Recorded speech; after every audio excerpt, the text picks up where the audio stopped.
لوگ کہتے ہیں کوئی وظیفہ بتا دیں روزی میں برکت کا، بیماری دور ہو جائے، اللہ راضی ہو جائے. ارے بھائی سب سے بڑا وظیفہ ہی 5 وقت کی نماز ہے. وہ پڑھتے نہیں، باقی وظیفے پوچھ رہے ہو ہیں. یقین کریں احادیث میں مضمون ملتا ہے، نماز سے روزی میں برکت ہوتی ہے، نماز بیماریوں کو دور کر دیتی ہے، نماز اندھیری قبر کا چراغ ہے، نماز آپ کی طبیعت کو حشاش بشاش. پوچھ رہے نماز، اچھا ماشاءاللہ نمازی مجھے دیکھ رہے ہیں سن رہے ہیں، آپ جب بھی وضو کرتے ہیں بتائیں کتنا ٹینشن ریلیز ہو جاتا ہے، بندہ نیا ہو جاتا ہے. کاروبار کام کاج سے اٹھ کر تھکا ہوا آئے، وضو کرے، نماز پڑھے، اس کے بعد لگتا ہے نئی انرجی آ گئی. اتنا فریش کر دیتی ہے نماز. نماز پڑھے تو نا. نمبر 1، کسی صورت نماز قضا نہیں ہونی چاہیے. مسجدوں میں آیا کرو. ہاں کہا جاتا ہے کہ ایک جگہ پر ڈاکوؤں کی ایک ٹیم نے کسی مالدار شخص کو لوٹا. اس کے گھر میں گھس گئے. جیسے ہی گھر میں گھسے تو اس شخص کی آنکھ بھی کھل گئی. اس نے شور مچا دیا. تو جیسے ہی شور مچ گیا تو ڈاکو بھاگنے لگ گئے. تو محلے والے بھی ان کو پکڑنے کے لیے پیچھے بھاگنے لگ گئے. وہ ڈاکوؤں کی جو ٹیم تھی وہ آگے آگے، محلے والے چور چور کہہ کے پیچھے بھاگتے رہے. آگے جا کر ڈاکوؤں کو ایک مسجد نظر آئی. کوئی اور جگہ تو سمجھ نہیں آئی. وہ مسجد میں گھس گئے اور مسجد میں جا کر جھوٹ بوٹ نماز پڑھنے لگے. محلے والے ڈھونڈتے ڈھونڈتے مسجد میں آ گئے. کہ یہاں تو نمازی نماز پڑھ رہے ہیں، ڈاکو لگتا ہے کہیں اور چلے گئے. وہ ڈاکوؤں کو چھوڑ کر واپس چلے گئے. اب جو ڈاکوؤں کا سردار تھا نا، بڑا عقل مند آدمی تھا، اس نے اپنی ٹیم کو جمع کیا اور کہتا ہے یار ایک بات بتاؤ، آج میں نے جھوٹ موٹ نماز کی نقل کی ہے، اللہ کے گھر میں آ گیا تو اللہ نے دنیا کی ذلت اور رسوائی سے بچا لیا. اگر سچ نماز پڑھیں گے تو پھر کتنی برکتیں ملیں گی. اللہ ادھر بھی بچا لے گا، ادھر بھی بچا لے گا. میں نیت کرتا ہوں کہ آج کے بعد میں نے ڈکیتی نہیں مارنی، میں نے حرام کمانا نہیں ہے، میں توبہ کرتا ہوں. تم بھی چاہو تو توبہ کر لو. اس کے چیلوں نے کہا ہماری ڈکیتی میں بھی آپ سردار تھے، اب جب توبہ آپ کر رہے ہیں تو توبہ میں بھی ہم آپ کے ساتھ ہیں. سب نے توبہ کر لی، اللہ کی بارگاہ میں رجوع لائے اور نیک نمازی بن گئے. اب نماز جو ہے نا وہ کس طرح اور کہاں کہاں بچاتی ہے. قرآن پاک میں اللہ کریم ارشاد فرماتا ہے ان الصلاۃ تنہی عن الفحشاء والمنکر، کہ بے شک نماز بے حیائی اور بری باتوں سے روکتی ہے. یہ بڑی کمال کی چیز ہے. لوگ کہتے ہیں یار معاشرے کو ٹھیک کرو. سچی بات یہ ہے کہ ہم معاشرے کو نمازی بنا دیں، بندوں کو نماز کو ٹھیک کر لیں گے. اگر آپ کسی کی نماز درست کر لیں اور اس کو نمازی بنا دیں نا، ہم کہ یار اس کے اندر یہ بھی بری عادت، یہ بھی بری عادت، یہ بھی بری عادت.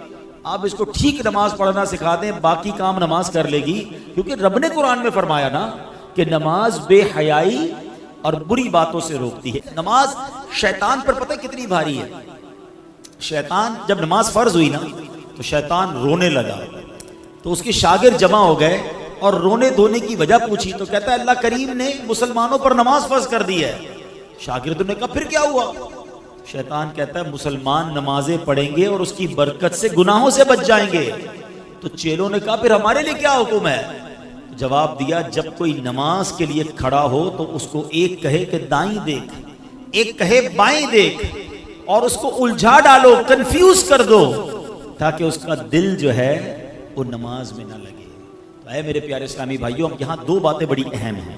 ایک تو نماز شیطان پڑھنے نہیں دیتا، اور پڑھتے ہیں تو نماز میں دھیان نہیں لگنے دیتا. ٹھیک ہے نا. اب 2-3 چیزیں جو میں انشاءاللہ اس کو کور کرنے کی کوشش کرتا ہوں. سب سے پہلے نماز کی اہمیت. ہماری لائف میں نماز کی اہمیت کتنی ہے یہ چیک کرنا. مطلب مسلمان کے ذہن میں وہم میں ہونا ہی نہیں چاہیے کہ نماز بھی قضا ہو سکتی. کیسے ہو سکتا ہے؟ پاسبل ہی نہیں ہے. لیکن جناب دکان پہ گاہک بہت تھے اس لیے ظہر چلی گئی، شام ذرا رش کافی تھا اس لیے عصر چلی گئی، بس مغرب میں نے اس لیے قضا کر دی کہ عشاء کے ساتھ پڑھ لوں گا، فجر میں یار آنکھ نہیں کھلتی ہے. کمال ہے. اتنے عجیب عجیب ایکسکیوز لوگ دے رہے ہوتے ہیں کہ سمجھ نہیں آتا کہ مطلب آپ کی کبھی ٹرین چھوٹی اس لیے کہ صبح ٹرین تھی آنکھ نہیں کھلی، کبھی فلائٹ چھوٹی، کبھی کوئی آپ کا گاہک کہے یا کوئی اہم پارٹی کہے یا آپ کا باس کہے کہ صبح 8 بجے فلاں جگہ پہنچنا ہے، ضروری ہے پہنچنا، آپ 7:30 بجے پہنچ جاتے ہیں، الارم رکھتے ہیں. باقی تمام چیزوں کی اہمیت ہے، ہمارے نزدیک نماز کی اہمیت نہیں ہے. جس کے نزدیک نماز کی اہمیت ہے نا، پوچھیں نمازیوں سے. کمال بتاؤں آپ کو، جو 5 وقت کا پکا نمازی ہے نا وہ بے چین رہتا ہے اگر اس کی کبھی جماعت چلی جائے. اس کو اندر ہی اندر سے الارم بجتا ہے, یار میری عشاء باقی ہے, میری مغرب باقی ہے. اس کو چین نہیں آئے گا, اس کی باڈی ریکال کرتی ہے کیونکہ اس نے اپنے ذہن میں یہ بٹھا لیا ہے, یہ سافٹ ویئر اپڈیٹ ہو چکا ہے کہ کچھ بھی ہو جائے میری نماز قضا نہیں ہو سکتی. مبارک ہو انہیں کہ جن کی نماز قضا نہیں ہوتی. کیسے نماز قضا ہو جائے بھائی؟ کبھی ہماری ناشتہ قضا ہوا, کبھی دوپہر کا کھانا قضا ہوتا ہے کہ نہیں یار آج فجر یار جلدی میں تھا, ناشتہ ہی کھانا بھول گیا, اب دوپہر کا کھانا ہی نہیں کھایا. باڈی ریکال کرتی ہے, ہماری باڈی بتاتی ہے کہ یار دوپہر کا کھانا نہیں کھایا, بھوک لگ رہی ہے. اپنی زندگی میں نماز کو ایسا شامل کر لو کہ تمہیں کوئی یاد نہ دلائے, تمہارا دل تمہارا دماغ خود اندر سے کہے کہ نماز کا وقت ہو گیا, چلو نماز کی طرف. ہاں, اور ایسا ہو جاتا ہے ماشاءاللہ. آپ دیکھیں جو 5 وقت کے برسوں سے نمازی ہے نا, ان کی نماز قضا نہیں ہوتی, بالکل ٹائم پہ وہ نماز پڑھتے ہیں کیونکہ انہوں نے اپنی زندگی کا اسے ایک حصہ بنایا. کچھ لوگ حصہ نہیں بناتے, موڈ آتا ہے جیسے ابھی بیان ہوا کل سے نماز پڑھوں گا, 3 دن بعد پھر نماز ختم. وہ جوش آتا ہے, جوش اپنی جگہ پر. آپ کو روٹین بنانی ہوگی, آپ کو پہلے اپنے آپ کو سمجھانا ہوگا. اور نماز کتنا ضروری ہے آپ کو پتا ہے. احادیث میں فرمایا گیا الصلاۃ عماد الدین, نماز دین کا ستون ہے. اب اس مسجد میں یہ ستون نظر آ رہے ہیں آپ کو, پلر. اللہ نہ کرے کوئی پلر کاٹ دے, کیا ہوگا؟ عمارت گر جائے گی نا. تو ہمارے اور آپ کے دین کا پلر ہی نماز ہے. پلر ہی نہیں ہے تو عمارت کیسے کھڑی ہوئی؟ تو سمجھیے اس بات کو. اور نمازی کے انعام, اللہ اکبر. اچھا پھر کچھ لوگ پتہ کیا کہتے ہیں, یار میں مسجد میں نہیں جا سکتا, بڑا بیزی ہوتا ہوں. ارے میری اور آپ کی کیا اوقات ہے, مسجد میں نہیں آ سکتے. اللہ جسے بلاتا ہے وہی اللہ کے گھر میں آتا ہے. مجھے ایک بات بتاؤ نا, آپ کے گھر میں آپ کی بغیر اجازت کوئی آ سکتا ہے؟ گھنٹی بجائے میں آپ کے گھر میں آنا چاہتا ہوں, آپ کہیں گے کون ہے بھائی, میں تو نہیں جانتا, میں نے بلایا تو نہیں آپ کو. ایسا ہی ہے نا, میرے اور آپ کے گھر میں کوئی بغیر اجازت نہیں آ سکتا, اور اللہ کے گھر میں ایسے ہی منہ اٹھا کر آ جائے گا. جو نہیں آتا نا وہ اللہ سے معافی مانگے. ہمارے ایسا ہوتا ہے کہ دکاندار, دکان کا مالک مسجد میں نہیں آتا, اور اس دکان پر کام کرنے والا 5 ٹائم مسجد میں جاتا ہے. اللہ سے معافی مانگو کہ اللہ میں نے ایسا جرم کیا کر دیا, اس کو 5 ٹائم بلاتا ہے, مجھے 1 ٹائم نہیں بلاتا, یہ میرا قصور ہے, اللہ ناراض ہو گیا ہے. کہیں ایسا تو نہیں کہ رب ناراض ہو گیا. معافی مانگا کرو اور جایا کرو مسجد میں. خوش نصیب ہیں جو روز مسجد میں آتے ہیں. اور ایک اور مزے کی بات بتاؤں, مسجد کس کا گھر ہے ذرا بتائیے. آپ کے گھر مہمان آتا ہے, آپ کی کیا تمنا ہوتی ہے؟ میرا مہمان خوش ہو کر جائے, راضی ہو کر جائے. تو کریم کے گھر میں آؤ گے تو وہ ویسے ہی واپس لوٹا دے گا, وہ تمہیں خوش کر کے لوٹائے گا, جھولیاں بھر کے لوٹائے گا. پھر ایک اور پرابلم, مسجد میں جاتے بھی ہیں تو مسجد کا ادب ہی نہیں ہے. جیسا منہ آیا ہے, جیسے کپڑے پسینے والے میل والے ویسے ہی لے کے چلے گئے مسجد میں. یہ نہ کریں. کسی سیٹ کے گھر پہ جاتے ہو ایسے کپڑے پہن کر, کسی دعوت میں جاتے ہیں اور تیار ہو کر پرفیوم لگا کر اچھے کپڑے استری کر کے, اللہ کے گھر میں جیسے ہی منہ اٹھایا گیا, نہ کرو. مسجد کا اکرام کرو, منہ بھی صاف ہو, لباس بھی صاف ہو, اہتمام کریں. آپ کہیں کیا کریں جناب, جاب کرتے ہیں کپڑے میلے ہو جاتے ہیں, ایک سوٹ رکھ لیں الگ سے, نماز کے وقت پہنے اسے. بزرگوں نے نماز کے لیے الگ لباس رکھے ہوئے تھے, خوشبو لگاتے تھے. اہتمام کرو گے نا, جتنا مسجد کا ادب کرو گے اتنا نوازے جاؤ گے. تیسری بات, مسجد میں آ کر بھاگا نہ کرو, جلدی نہ مچایا کرو. یہ بھی بڑا پرابلم ہے. علماء نے بڑی پیاری مثال دی ہے کہ مومن کی مثال مسجد میں ایسی ہوتی ہے جیسے مچھلی پانی کے اندر ہوتی ہے, کیسے پرسکون ہوتی ہے پانی کے اندر. اور منافق کی مثال جیسے مچھلی پانی کے باہر ہوتی ہے. اب اپنے دل سے پوچھ لو, ہم جب مسجد میں آتے ہیں ہمارے دل کی کیفیت کیا ہوتی ہے؟ یار جلدی ختم ہو جائے بس, کسی طرح لیٹ ہو رہا ہے یار. ابھی تک امام صاحب کبھی 2 منٹ نماز لمبی کر دے تو لوگ نمازی امام صاحب کو پکڑ لیتے ہیں, حضرت آپ نے آج 2 منٹ زیادہ لے لیے, 1 منٹ دعا لمبی کرا دی. اللہ کے بندے, تجھے 2-3 منٹ اللہ کے گھر میں بیٹھ کر پرابلم ہو رہی ہے. اچھا یہی اعتراض کرنے والا بار پان کی دکان پہ آدھا گھنٹہ کھڑا رہ جائے گا, اس کو وہاں پرابلم نہیں ہے. یہاں پرابلم ہے کہ 3 منٹ زیادہ کیوں, امام صاحب 1 منٹ لیٹ کیوں, اور درود پڑھ لیتا ہے 1 منٹ. بھائی اللہ کے گھر میں بے سکونی کیسی؟ اپنے دل سے پوچھو کہ میں اللہ کے گھر میں جاتا ہوں تو بے چینی کیوں ہوتی ہے. دل کا علاج کرو, سکون سے بیٹھا کرو. دنیا میں کوئی بڑا سیٹ صاحب ہمیں بلائے, بہت بڑا آدمی, اور ہمیں کہے کہ بھائی 5 منٹ کے لیے آپ کا ٹائم ہے, ہم چلے جائیں, اور 10 منٹ بٹھا لے. ہم باہر آ کے کہتے ہیں یار مجھے تو 10 منٹ بٹھایا ہے, مجھے 5 منٹ 15 منٹ ایکسٹرا ٹائم مل گیا. تمہیں دنیا والا 10 منٹ زیادہ بٹھائے تم خوش ہوتے ہو, اللہ کے گھر میں 5 منٹ زیادہ بیٹھنے کے لیے تیار نہیں ہوتے ہو. یہ نہ کیا کرو، بیٹھا کرو. میں آپ کو اور مشورہ دیتا ہوں، ہم سارے ہی پریشان ہیں جتنے بیٹھے ہیں، سب کے ساتھ کوئی نہ کوئی کہانی ہے. کوئی بیمار ہوگا، کوئی قرضے میں ہوگا، کسی کے روزگار کے مسئلے، کوئی اولاد کی پرابلم میں. ساری دنیا میں پرابلمز ہی ہیں نا. مسجد میں آیا کرو، نماز ختم بھی ہو جائے کرے نا، دعا بھی ہو جائے، پھر بھی بیٹھا کرو، 2-4 منٹ اکیلے میں بیٹھ جائے بس، پھر اللہ سے باتیں کیا کرو. ہاں مزے کی بات بتاؤں، دنیا کائنات میں بڑے لوگوں سے بات آسان نہیں ہے. کسی سے فون کرو تو نمبر ہی نہیں ملتا بڑے آدمی کا، اٹھاتا ہی نہیں کوئی فون ہمارا. بیچ میں سیکرٹری ہوتا ہے، صاحب بیزی ہیں، اچھا بات کرنی ہے 3 دن بعد، اتنے بجے کال کرنا، 5 منٹ کی کال. بڑے آدمی سے بات کرنا اتنا مشکل. آؤ میں بتاتا ہوں، جس نے کائنات بنائی ہے نا، اس سے بات کرنے کا کوئی پرابلم نہیں ہے. جتنی بات کرنی ہے بات کرو. ہاں اللہ دل کی بات بھی سنتا ہے. تمہاری زبان میں بات کرو نا، کوئی ٹرانسلیٹر ضروری نہیں ہے. بات پتہ ہے کیسے ہوگی؟ ٹیلی فون ڈائل کیسے ہوتا ہے؟ مولا علی فرماتے ہیں کہ جب میرا جی چاہتا ہے رب مجھ سے بات کرے، میں قرآن پڑھنے لگ جاتا ہوں، اور جب جی چاہتا ہے میں رب سے بات کروں تو میں دعا کرنے لگ جاتا ہوں. یہ جو دعا ہے نا، ہاتھ اٹھانا، یہ ڈائریکٹ ڈائلنگ ہے. بس اب آپ بولتے جائیں. آپ نے ہاتھ اٹھائے، بلکہ ہاتھ بھی اٹھانا دعا کے لیے ضروری نہیں، ادب ہے. نہ بھی اٹھائیں، اب سر جھکا کے بیٹھے اللہ سے باتیں کرو نا. وہ دل کے حال بھی جانتا ہے. کہو نا اس سے میں بیمار ہوں، کہو نا اس سے میں پریشان ہوں، کہو نا مالک میں پھنس گیا ہوں. اللہ سے بات نہیں کرتے، رب کے سامنے نہیں جاتے، سب کے سامنے جاتے ہو. سارے محلے کو بتاتے ہو یہ پرابلم، یہ پریشانی، کاروبار ڈاؤن، مارکیٹ اپ ڈاؤن. وہ کیا کر لے گا بھائی؟ میں تو جس کی بارگاہ میں سر جھکانے کا کہہ رہا ہوں وہ حل المشکلات ہے، وہ مسبب الاسباب ہے، وہ مشکلوں کو دور کرنے والا ہے. ہمارے پاس ہی وقت نہیں ہے اس سے بات کرنے کے لیے. نماز پڑھا کرو، مسجدوں میں آیا کرو، وقت بتایا کرو، اللہ سے باتیں کیا کرو، پھر دیکھو وہ کریم کیسے تمہاری مشکل دور کرتا ہے. مجھے ایک بات بتائے نا، جب بھی میں اور آپ اپنی ماں کے پاس گئے کسی تکلیف کی وجہ سے، ماں نے کیا کیا تھا؟ سینے لگایا تھا نا، دعائیں دی تھی نا، جھٹکا تو نہیں تھا. تو ماں جب اتنا پیار کرتی ہے، ہم تکلیف میں جائیں تو وہ تو کئی ماؤں سے زیادہ پیار کرنے والا ہے نا. اس کو پکارو تو صحیح، اس سے مانگو تو صحیح، ہاتھ تو اٹھاؤ، دعا تو کرو، سر تو جھکاؤ. نمازیں قضا کرنے والا، مسجد سے دور بھاگنے والا کیسے امید کرتا ہے کہ اللہ میری دعا قبول فرمائے گا اور مجھ پر مشکلیں آسان فرمائے گا؟ ہم خود ہی رب سے بھاگے ہوئے. تو نماز سے دوستی، مسجد سے دوستی تھام لو، کسی صورت نماز قضا نہ ہو. اچھا میں نے ایک طرف تو نماز کے فضائل بیان کیے. نماز پتہ ہے کیسے کیسے فضائل ہیں؟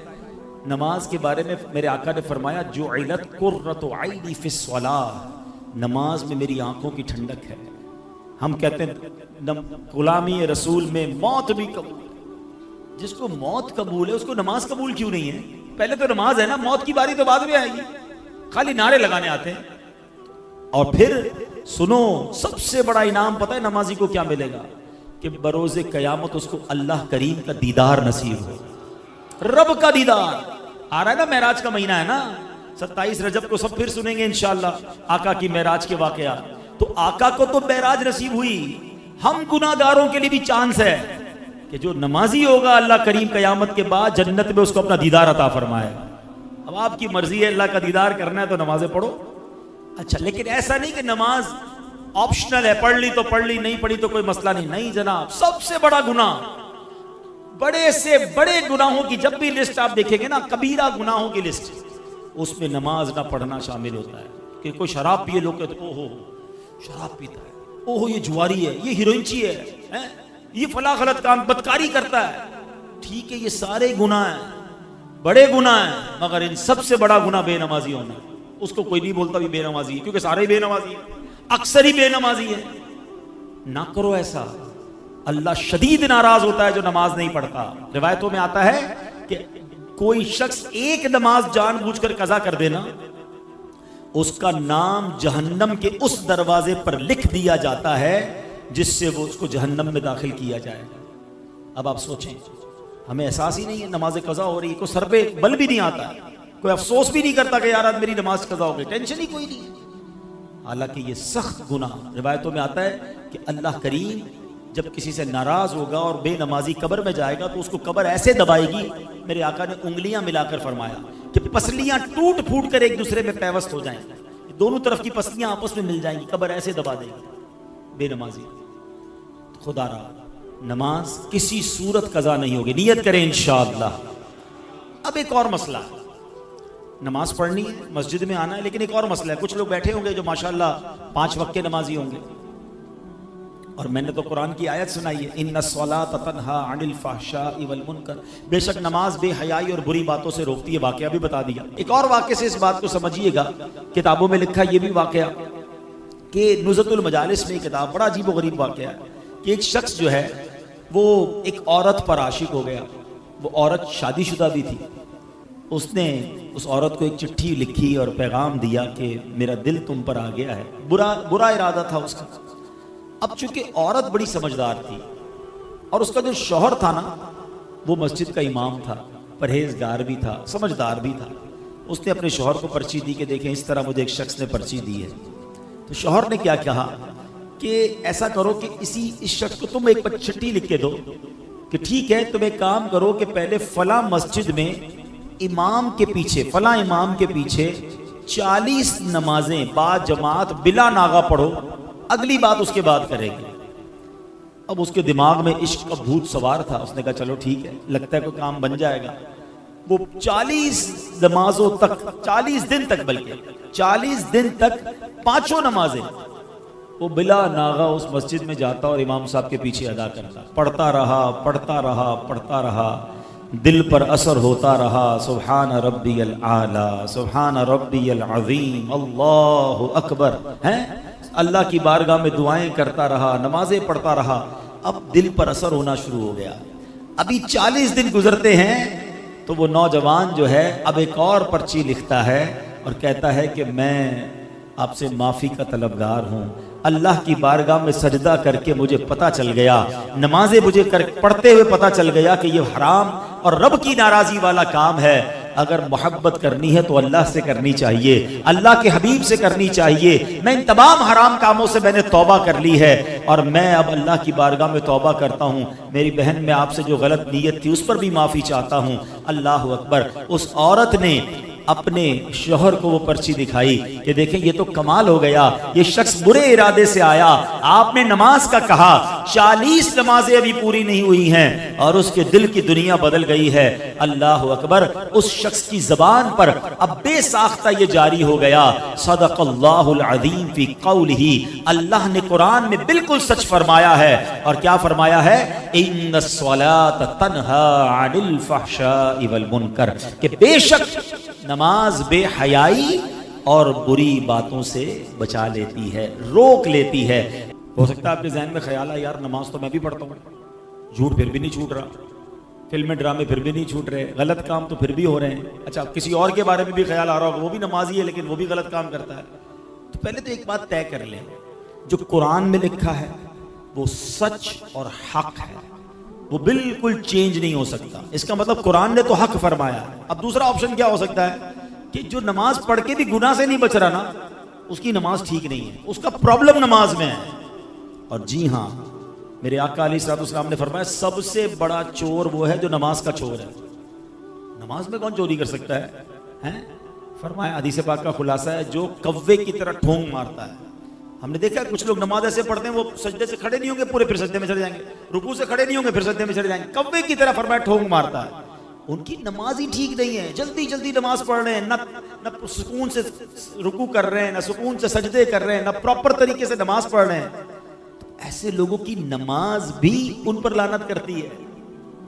ہاں نماز میں قرات کرتے ہیں نا، تلاوت کس کس کو آتی ہے، مخارج کس کے درست ہیں، نماز کے پورے احکام ہیں نا۔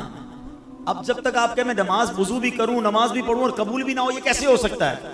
اب سائنس نے ہمیں بڑا آسان کر دیا سمجھانا۔ پہلے ہم لوگوں کو کہتے تھے، لوگوں کو سمجھ نہیں آتی تھی۔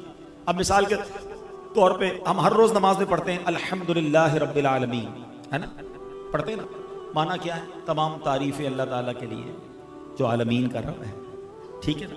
لیکن اگر کوئی پڑھے الحمدللہ رب العالمین، ہا اور ہا میں فرق تو تھوڑا سا ہی ہے، مگر معنی کیا بن جائے گا؟ تمام شعلے اور برائیاں اللہ تعالیٰ کے لیے۔ اب جس کے تلفظ ہی ٹھیک نہیں ہے اس کی نماز کا کیا حال ہو رہا ہوگا؟ ثواب ملے گا اسے جو یہ کہے گا قل هو اللہ احد، کہو کہ اللہ ایک ہے۔ کوئی کہے قل هو اللہ احد، ہا کی جگہ ہا پڑھ دے، معنی بن جائے گا بزدل ہے۔ اب بتاؤ کیا معنی بنے گا نماز میں, کیا فائدہ ہوگا؟ نمازیں پڑھی جاؤ, سردی میں وضو بھی کر رہا ہے بیچارہ, نماز بھی پڑھ رہا ہے, مگر نہ مخارج ٹھیک ہے, نہ سجدہ ٹھیک ہے, نہ کہیں نماز سیکھی ہے, تو نماز کیسے بے حیائی اور برائی سے روکے گی؟ سیکھی کہاں ہے نماز؟ آپ یہاں مارکیٹ میں کام کرتے ہیں, آپ نے کام سیکھا ہے, کسی کاریگر کے ساتھ بیٹھ کر آپ نے کڑھائی سیکھی ہوگی, سلائی سیکھی ہوگی, کسی استاد سے شاگردی اختیار کر کے کام سیکھا. نماز کدھر سے سیکھی مجھے بتا دیں. کیوں یار وہ ابو جیسے پڑھتے تھے ویسے ہم پڑھتے تھے, محلے میں لوگ وضو کرتے ہوئے دیکھا ویسے ہی وضو کرنا شروع کر دیا. ایسے تو نہیں ہوتا نا. اچھا پھر جب ایسی بات ہم کرتے ہیں نا کہ یار تلفظ کی غلطی یا نماز کے فرائض واجبات کی غلطی نماز فاسد کر دیتی ہے, تو شیطان بھی تو ہے نا, تو شیطان کان میں آواز ڈالتا ہے یار ایسا تھوڑی ہوتا ہے, اللہ معاف کرنے والا ہے, تھوڑا بہت تو چلتا ہے. تو اب یہ تھوڑا بہت چلتا ہے نا, یہ ہمیں سائنس نے سمجھانا آپ کو آسان کر دیا. ہم تو پہلے بھی سمجھاتے تھے, اب میں آپ کی زبان میں آپ کو سمجھاتا ہوں. سب کے پاس موبائل فون ہے, اپنے موبائل پر آپ نے کوئی پاسورڈ لگایا ہوا ہے, ٹھیک ہے, مثال کے طور پہ آپ نے عبدل نام لکھ دیا ہے پاسورڈ, یا ویب سائٹ پر یا بینک اکاؤنٹ میں. اب اس میں اے آپ نے کیپٹل لگایا ہوا ہے, میں کہوں یا ذرا اسمال لگا دیں, ہاں بھائی کھل جائے گا, پاسورڈ کھلے گا. اے ہی تو ہے, چھوٹا ہی ہے نا. آپ کہیں گے نہیں بھائی, اچھا چلیں 2 الفاظ کے بعد ایک نقطہ لگا دے بیچ میں, اب کھل جائے گا پاسورڈ؟ اب بھی نہیں کھلے گا, صرف نقطہ ہے یار, نہیں. اچھا نقطہ بھی نہیں, اسپیس دے دیں صرف بیچ میں, اب کھل جائے گا؟ اب بھی نہیں کھلے گا. اچھا کمال ہے یار, تمہاری ویب سائٹ میں نہ اسپیس چلے نہ نقطہ چلے, اور میرے رب کے قرآن میں جیسے پڑھو چل جائے. وہاں سمجھ آ رہی ہے ساری باتیں کہ بھائی جیسا پاسورڈ ہے ویسا ہی لگانا ہوگا, اور نماز اپنی مرضی کی پڑھو اور کہ اللہ قبول کر لے گا. ایسا نہ کرو. عربی زبان اس کے اپنے تقاضے ہیں, اپنے مخارج ٹھیک کریں, اپنی تلاوت ٹھیک کریں, اپنے سجدے رکوع ٹھیک کریں. اب میں کمال بتاتا ہوں دعوت اسلامی کا. یوں تو دعوت اسلامی کے ہم پر بڑے احسان ہیں, مگر میں سمجھتا ہوں کہ پچھلی کئی صدیوں میں جس انداز سے دعوت اسلامی والوں نے نماز سکھانے کا اہتمام کیا, نماز کورس کروائے, فرض علوم کورس کروائے, بچوں کے مدرسوں کے ساتھ بڑوں کے مدرسے بنائے, تاکہ کسی طرح لوگوں کے مخارج ٹھیک ہو جائیں, ان کی تلاوت ٹھیک ہو جائے, ان کی نماز ٹھیک ہو جائے. کیونکہ ہمیں یہ پتا ہے کہ اگر ہم نے بندے کی نماز ٹھیک کر دی, یہ نماز اس بندے کو ٹھیک کر دے گی. ہاں بندہ ٹھیک ہو جائے, اس کی نماز یہ پراپر پڑھ لے, کیونکہ رب نے قرآن میں فرمایا, ہمارا کوئی کمال نہیں, اللہ نے فرما دیا کہ نماز بے حیائی اور برائی سے روکے گی. بس آپ کسی طرح نماز ٹھیک کر لو, باقی انشاءاللہ نماز اپنا کام کر دے گی. تو اے میرے پیارے اسلامی بھائیوں, گلف مارکیٹ میں کام کرنے والوں, آج میں آپ کے پاس ایک ہی پیغام لے کر آیا ہوں کہ پلیز اپنی نماز پر توجہ دیں. پہلی نیت یہ کریں کہ کچھ بھی ہو جائے آج کے بعد ہماری کوئی نماز قضا نہیں ہوگی. دوسرا, اب نماز صحیح پڑھنی ہے, یہ زیادہ یہ اس کے ساتھ یہ بھی ضروری ہے نا, ٹھیک ہے نا. اب نماز صحیح کیسے پڑھنی ہے وہ دعوت اسلامی والے آپ کو کروا دیں گے. ماشاءاللہ اس مسجد میں بھی, دیگر دعوت اسلامی کے پورے کراچی میں, پاکستان میں رات کو مدرسے لگتے ہیں. 15 منٹ 20 منٹ کا مدرسہ, آپ جائیں صرف قاری صاحب کو پہلے اپنی, میں تو کہتا ہوں صرف نماز میں جو آپ پڑھتے ہیں نا, سورہ فاتحہ پڑھتے ہیں, سورہ اخلاص پڑھتے ہیں, وہ سنائیں ان کو کہ سنیں بھائی میری تلاوت ٹھیک ہے, نہیں ٹھیک پہلے اس کو ٹھیک کریں, نماز کی تسبیحات کو ٹھیک کریں. پھر ماشاءاللہ دعوت اسلامی والے کبھی 7 دن کا کبھی 3 دن کا نماز کورس کرواتے ہیں. میری گزارش ہے, ماشاءاللہ امام صاحب اور کمیٹی کے لوگ موجود ہیں, آج ہی اعلان کر دیں کہ کوئی جناب 3-4 دن کا کورس اسی مسجد میں کرا دیں, روز کے 2 گھنٹے. بے شک آپ رات کو کاروبار کے بعد بیٹھ جاؤ, ارے یہ تو ہمیں سارے کام چھوڑ کے کرنا چاہیے تھا, لیکن نماز کورس کر لیں گے, آپ کو اندازہ ہو جائے گا کہ کتنی غلطیاں تھی جو میں وضو میں کرتا تھا, میں نماز میں کرتا تھا, جو غسل میں کرتا تھا. کسی کی انگلیاں سجدے میں نہیں لگتی, کسی کی پیشانی سجدے میں نہیں لگتی, کسی کا رکوع ٹھیک نہیں ہو رہا. آپ کو اندازہ ہوگا کہ یار اتنی ساری باریکیاں تھیں جو مجھے پتہ ہی نہیں تھی.